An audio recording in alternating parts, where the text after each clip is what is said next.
When I needed a hug, my grandmother would be hesitant to give me a hug.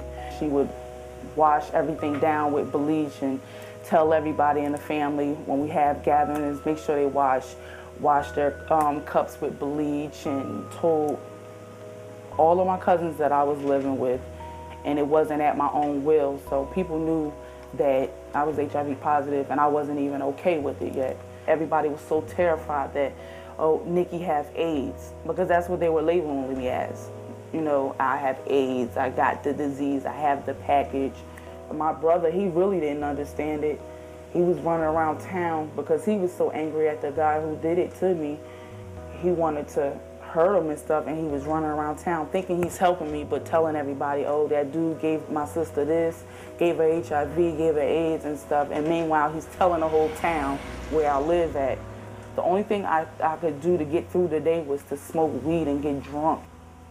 Everybody where I used to live at knew. I just felt smothered. I felt like I was suffocating, just like I couldn't breathe and I couldn't live. So I just picked up and went down south.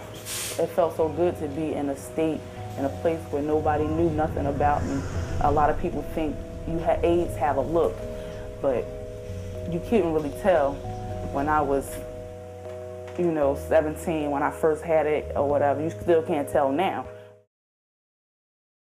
Everybody think that HIV is a life-death sentence, but in all reality, it's not. Life is good. Love her. She loves me. Cheers. Brilliance. God bless. We gonna get married like she's telling me to say. Okay. So, happy Mother's Day. Happy AIDS Day.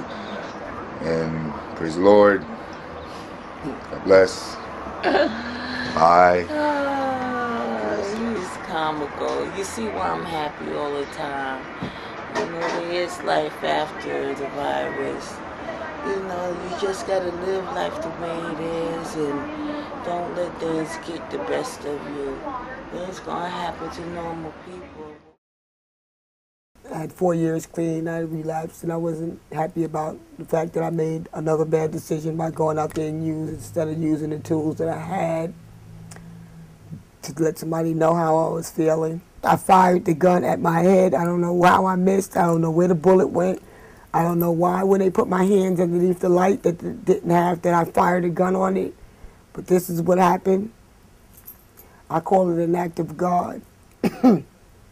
I had kissed my children goodbye before I did it, and I had the gun in my hand. My son saw it, and he called the police. That's how I initially lost custody of my children, through diapers.